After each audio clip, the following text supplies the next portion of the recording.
공들이 모여 신세 한탄을 합니다. 먼저 배구공이 말문을 열었습니다. 난 전생에 무슨 죄를 그리 많이 졌는지 허구한 날 싸대기만 맞고 산다고 젠장 그리고 넋두리를 합니다. 그러자 듣고 있던 축구공이 말을 이어갑니다.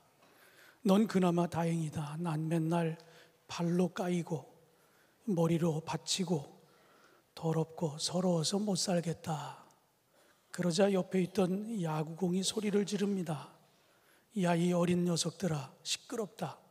난 매일 몽둥이로 줘 터진다. 이따금씩 실밥도 터지고 말이 아니란다. 이 넋두리를 한없이 듣고 있었던 곰보의 골프공이 말을 받습니다. 니들 쇠몽둥이로 맞아봤어? 우리 지난주부터 고통의 답하다 팀 켈러 목사님의 그 책을 가지고 시리즈 설교를 나눕니다. 우리가 지난주에 이 고통에 대해서 이 고통을 우리가 어떻게 해석하고 이해할 것인가 나눴습니다. 우리 삶에 끊임없이 다가오는 이 고통을 피해도 또 찾아오는 이 고통을 우리가 유익으로 받아들이면 어떨까 하는 그런 말씀을 나눴습니다.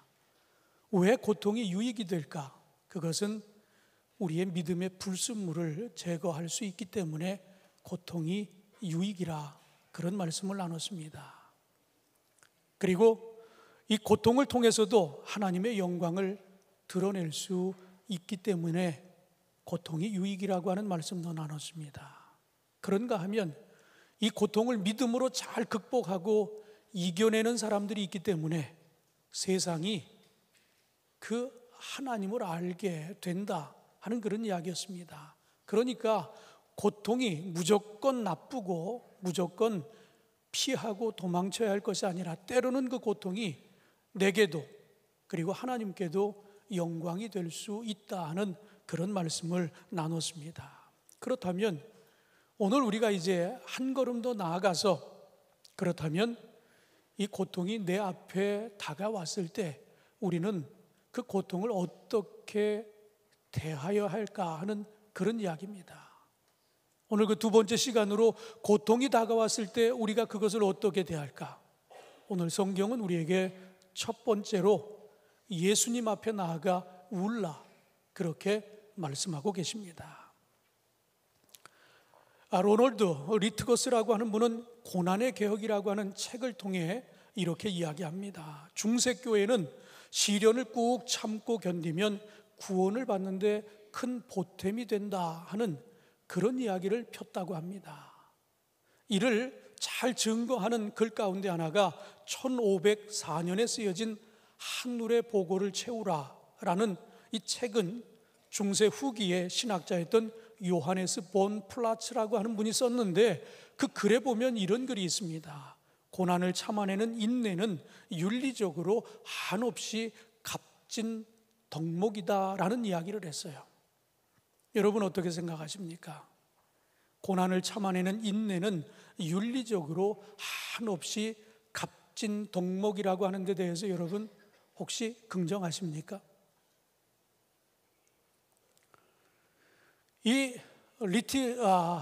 리트거스라고 하는 이 분은 이 중세에 나왔던 이론에 대해서 이렇게 반박을 합니다. 고난을 통해 구원의 자격을 갖추려는 태도야말로 초기 크리스찬들의 가르침과는 다른 것이다 라고 이렇게 항변합니다.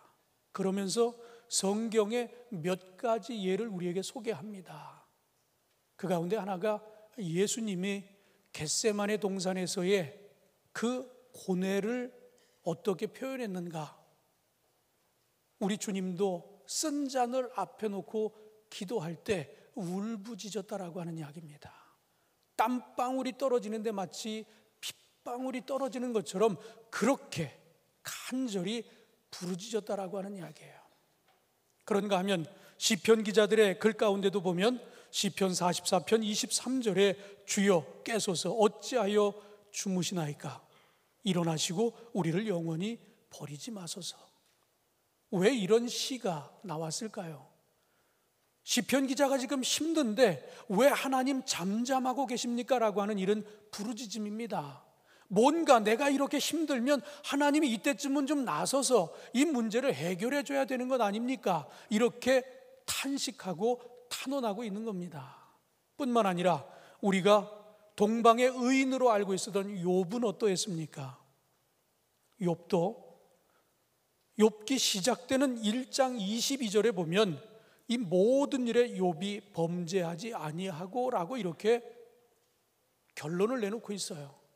그런데 욥이 고난을 받으며 그리고 친구들의 비난과 저주를 받으며 욥기의 중반에 이르면 욥이 어떻게 이야기하는 줄 아십니까? 자신의 태어난 날을 저주합니다. 그리고 노기가 어린 질문을 하나님 앞에 던집니다. 하나님이 부당하다고 고발을 하고 있어요. 그런데 문제는 이런 욥에 대해서 하나님이 내린 평가입니다. 하나님은 놀랍게도 이런 욥을 긍정적으로 생각하고 계셨다라고 하는 이야기예요. 우리 주님도 고난 앞에 우셨습니다. 그리고 시편 기자도 힘들 때 하나님을 비난하는 그런 조로 탄식했습니다.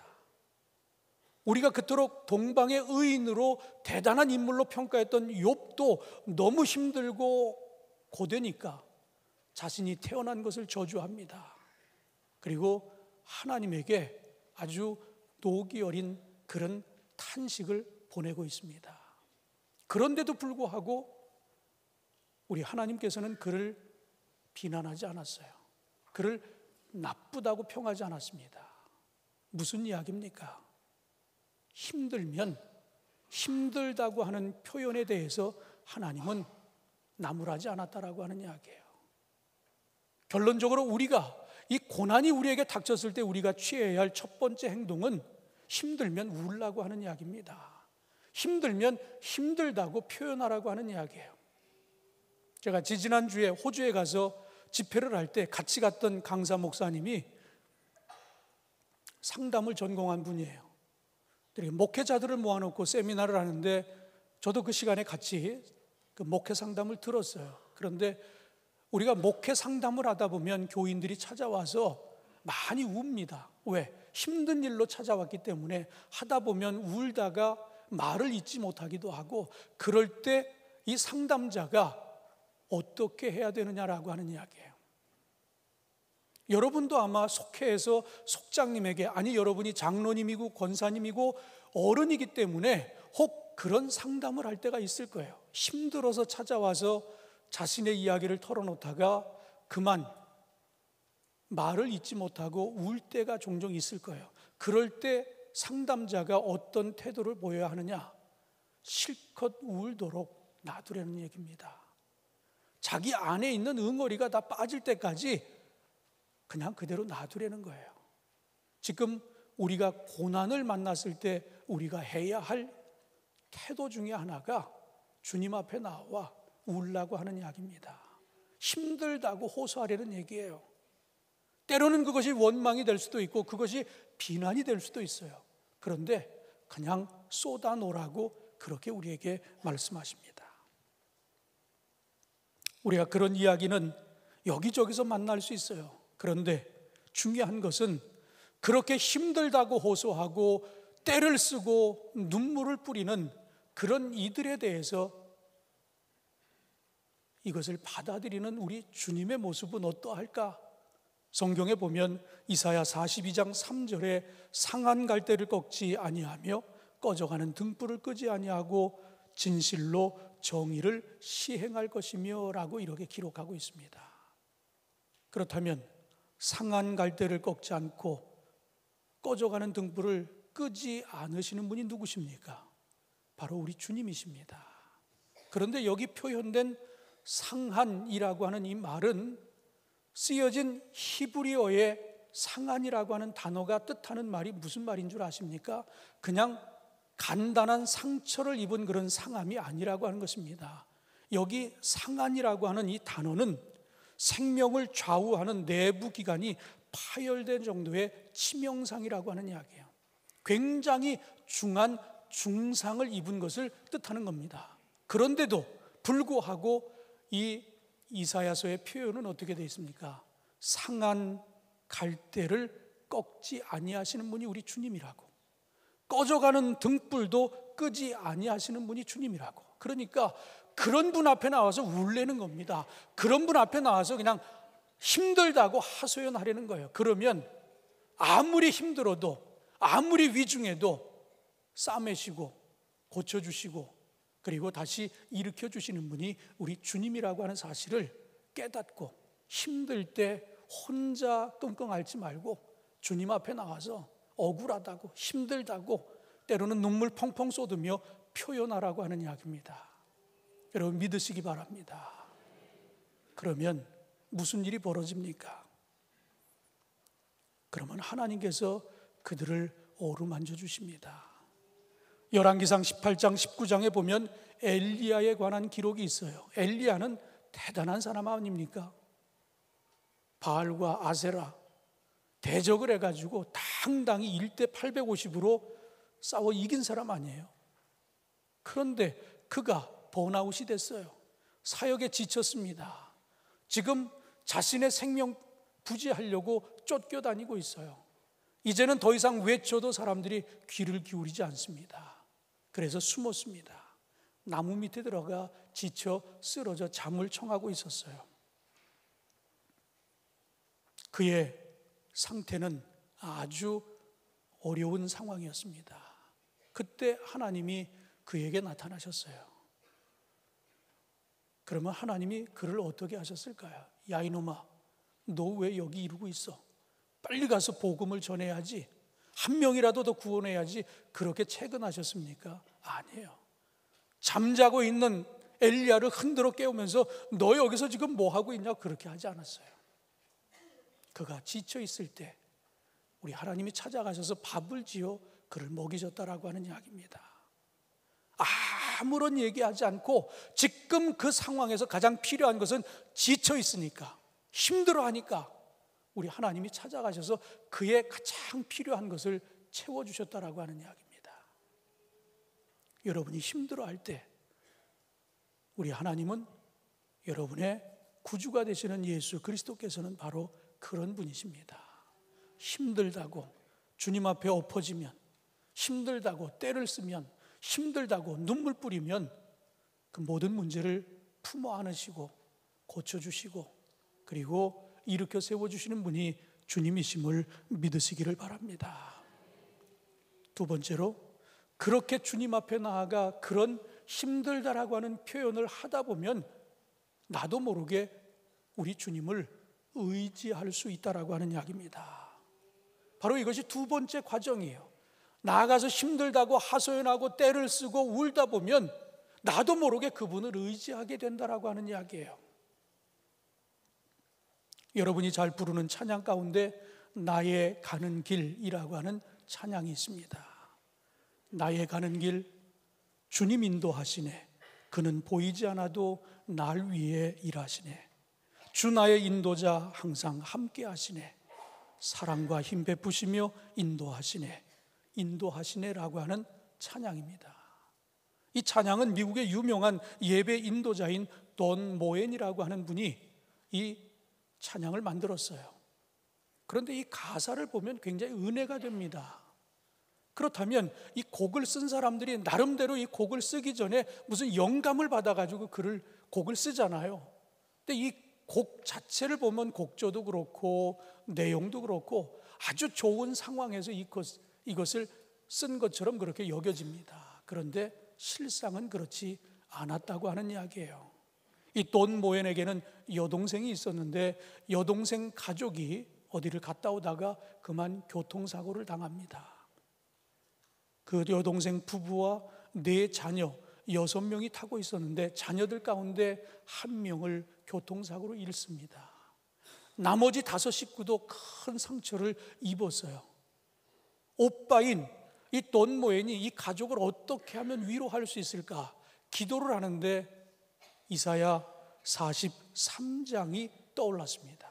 그것을 묵상하면서 돈모에는 우리가 알 수 없는 방식으로 일하시는 하나님, 그리고 우리의 이해를 뛰어넘으셔서 일하고 계시는 하나님께 소망을 두는 바로 이 찬양곡을 만들게 되었다라고 하는 이야기예요. 우리에게 큰 위로와 힘을 주는 이 찬양의 뒷얘기는 정반대의 상황이었다라고 하는 이야기입니다.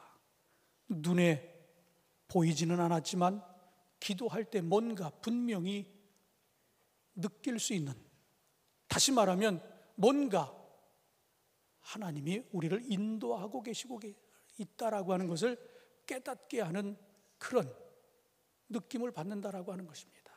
주님 앞에 나오면 보이지 않지만 그러나 뭔가 나를 위해서 누군가가 지금 일하고 계시다라고 하는 것을 느끼게 되어진다라고 하는 이야기예요. 그 대표적인 예가 구약의 요셉입니다. 요셉의 이야기 여러분 잘 아시잖아요. 형제들로부터 따돌림을 당합니다. 버림을 받습니다.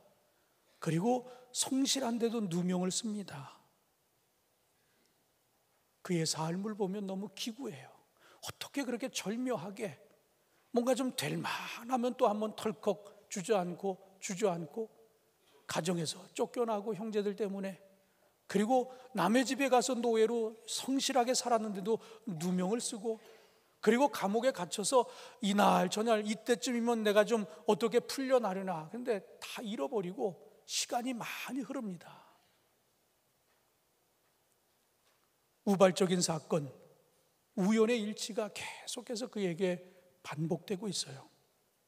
그런데 성경은 그런 가운데서도 요셉을 우리에게 소개하며 요셉은 바랄 수 없는 중에 그럼에도 불구하고 그는 하나님을 신뢰했다라고 그렇게 이야기하고 있습니다. 요한복음 14장 1절에서도 너희는 마음에 근심하지 말라, 하나님을 믿으니 또 나를 믿으라고, 우리 주님도 하나님을 믿고 그리고 나를 믿으라고 그렇게 말씀하고 계십니다. 보이지 않는다 할지라도 믿으라고 하는 그런 이야기를 반복해서 하고 있어요. 그렇다면 여러분이 정말 요셉과 같은 그런 어려운 일을 만났다고 하면 과연 여러분들 가운데 몇 명이 무조건적으로 그럼에도 불구하고 하나님을 의지하고 믿을는지, 이 중에 과연 몇 분이 요셉과 같은 그런 믿음을 드러낼 수 있을는지. 요셉은 창세기 50장 20절에 있는 말씀을 통해 이렇게 고백합니다. 당신들은 나를 해하려 하였으나 하나님은 그것을 선으로 바꾸사 오늘과 같이 많은 백성의 생명을 구원하게 하시려고 하셨나니 라고 이렇게 고백하고 있어요. 당신이 누굽니까? 자신을 팔아먹은 형제들 앞에서 그렇게 고백하는 거예요. 결론은 뭡니까? 내가 이렇게 형들로부터 쫓겨나고 남의 집에 가서 오해를 받고 감옥에 갇히고 이런 과정이 내가 힘들 때 하나님이 그냥 아무런 일을 안 한 게 아니라 아주 이 스토리를 잘 엮어가면서 여기까지 나를 인도하셔서 결국은 나 한 사람이 힘들었지만 우리 민족을 구원하는 도구로 나를 하나님이 사용하셨다라고 그렇게 고백을 하고 있어요. 우리 주님은 어떠십니까? 제자 가운데 가룟 유다가 배반을 했습니다. 그런데 우리 주님은 아버지께서 주신 잔이라고 그에게 다가온 죽음을 그렇게 받아들이고 있어요. 사람들로부터 버림받고 고난 중에 있을 때, 고독함이 몰려올 때 여러분도 우리 주님을 꼭 기억할 수 있기를 주님의 이름으로 축원합니다. 여러분이 힘들 때 우리 주님도 그것을 지켜보고 계시다라고 하는 이야기예요. 여러분과 함께 한다라고 하는 사실만큼은 잊지 않기를 주님의 이름으로 축원합니다. 사망의 음침한 골짜기를 걸을지라도 내가 해를 두려워하지 않을 것은 주께서 나와 함께 하심이라 하는 이 시편 기자의 고백과 같은 이 고백이 여러분 힘들고 어려울 때 이 고백을 되뇌이며 주님과 늘 함께 할 수 있는, 주님을 의지하는 여러분들이 되시기를 주님의 이름으로 축원합니다. 마지막으로 우리에게 힘든 일, 고난과 역경이 다가왔을 때 우리가 할 수 있는 일은 참된 소망을 품으라 하는 이야기입니다. 요한계시록에 보면 요한계시록에서는 새 하늘과 새 땅이라고 하는 이 소망에 대한 메시지를 우리에게 전하고 있어요. 그런데 이 요한계시록이 쓰여질 때의 그 시대적인 배경은 어떠한 줄 아십니까? 1세기 말경에 있었던 이야기입니다. 로마의 도미티아누스 황제가 크리스찬들에게 아주 대대적인 박해를 가했던 시기였습니다. 이 시기에 크리스찬들은 재산을 몰수당합니다. 그리고 심지어는 경기장에 끌려가 구경거리가 되기도 하고 사자의 밥이 되기도 합니다. 산채로 기둥에 묶고 기름을 붓고 불을 붙여서 사람을 죽이는 그런 일들도 있었어요. 그런데 이렇게 계속해서 박해가 가해지고 있는데도 불구하고 크리스찬들이 죽어가는 모습이 남달랐다라고 하는 이야기예요. 어떻게 저렇게 고통을 받으면서도 의연하게 그 고통을 받아들일 수 있을까?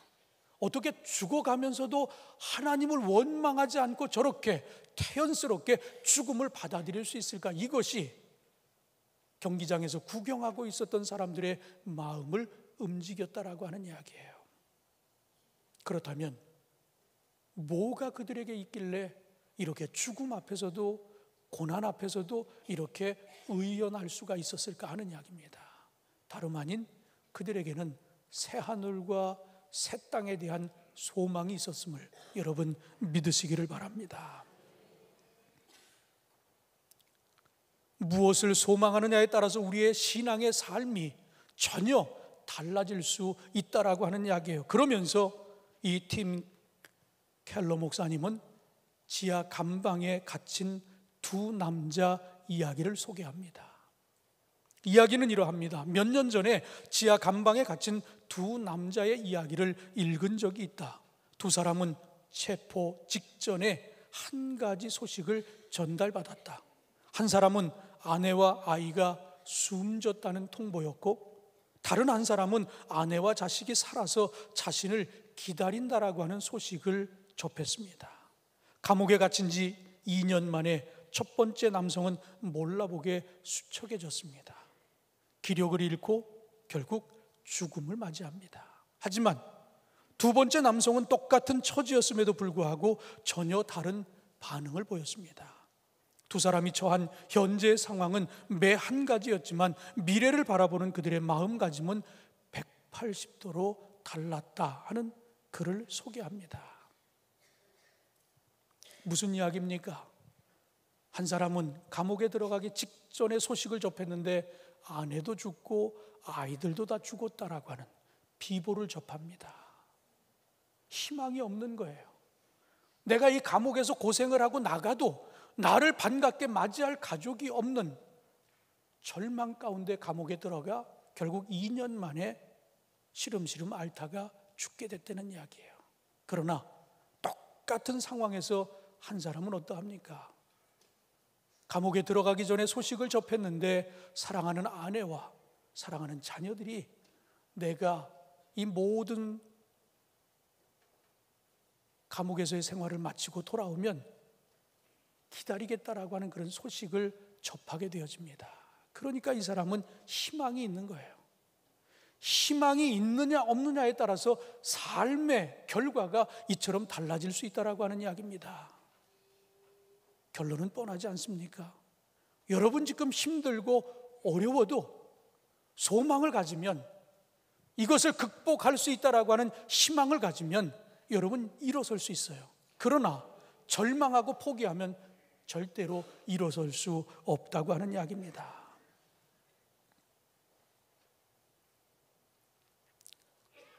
(1947년) 아프리카계 미국인 학자 하워드 셔먼은 하버드 대학에서 흑인 영가에 대해 강의를 합니다. 그런데 그는 이 흑인 영가에 대해서 이렇게 평가했어요. 노래에 표현된 이런 신앙이 고난을 건디며 흡수하는 능력을 키워주는 건 어김없는 사실입니다. 이는 그들에게 소멸을 거부하고 삶을 이어가야 한다는 권리, 그 가혹한 살 권리를 긍정할 수 있게 해 주었습니다. 흑인 영가 찬양을 하면서 그들에게 온 그 고난과 그 박해와 그 참으로 어려운 시기를 이 찬양을 통해서 극복할 수 있는 소망과 힘을 얻게 됐다라고 하는 이런 이야기입니다. 기독교의 신앙, 그리고 새 하늘과 새 땅, 이것이 전부가 아니라고 하는 그런 소망을 그들이 품게 됐을 때, 그리고 마지막 때가 되면 하나님의 심판이 있을 것이고, 그 심판 때 우리를 이렇게 힘들게 하고 어렵게 하는 저들에게 하나님의 심판이 주어질 것이라고 하는 이런 믿음을 갖고 있었기에 그들은 능히 그 고통과 어려운 역경을 이겨낼 수 있었다고 하는 이야기입니다. 사랑하는 성도 여러분, 여러분 지금 힘이 드십니까? 관계 때문에, 아니면 물질 때문에, 아니면 신앙 때문에 힘든 일이 있을 때 오늘 이 말씀을 여러분 꼭 기억하시기 바랍니다. 혼자 전전긍긍하지 마시고 하나님 앞에 나와 우시기 바랍니다. 힘들다고 표현하시기 바랍니다. 그렇게 하다 보면 우리 주님을 자연히 의지하게 돼 있어요. 그리고 우리 주님을 의지하다 보면 자연스럽게 소망을 품게 돼 있습니다. 왜? 상한 갈 때도 꺾지 아니하시는 그분이 나의 주님이시기 때문에, 꺼져가는 등불도 끄지 않는 분이 그분이기 때문에 그분 앞에 나오면 그분이 우리를 격려하고 우리를 다시 일으켜 주십니다. 힘들고 어려울 때 이 말씀 의지하면서 믿음과 지혜로 그 힘들고 어려운 상황들을 능히 이겨나가는 모든 성도님들이 되시기를 주님의 이름으로 축원합니다. 기도하겠습니다. 하나님 감사합니다. 고통에 답하다 오늘 두 번째 시간을 맞이했습니다. 고난이 유익이라고 하는 말씀도 나누고, 그 고난이 유익이라고 말하면 고난이 우리에게 다가왔을 때 우리가 어떻게 그것을 대해야 할지, 어떤 태도를 보여야 할지 오늘 우리에게 분명히 말씀해 주셨습니다. 예수님 앞에 나와 울라 하셨습니다. 그렇게 예수님 앞에 나와 울다 보면 예수님 의지하게 되어 있고, 그리고 그런 예수님, 그분이 우리에게 소망임을 깨닫고 우리가 그 고난을 이길 수 있다라고 하는 메시지를 우리에게 주셨습니다. 지금 우리가 사는 이 시대 결코 녹록지 아니합니다. 힘들고 어렵습니다. 이 어려움을 주님 앞에 가지고 나와 우리 주님을 통해 문제 해결받고 이 힘들고 어려운 상황들을 극복해 나아가는 주 안의 성도들 되게 하여 주시옵소서. 예수님의 이름으로 기도하옵나이다. 아멘.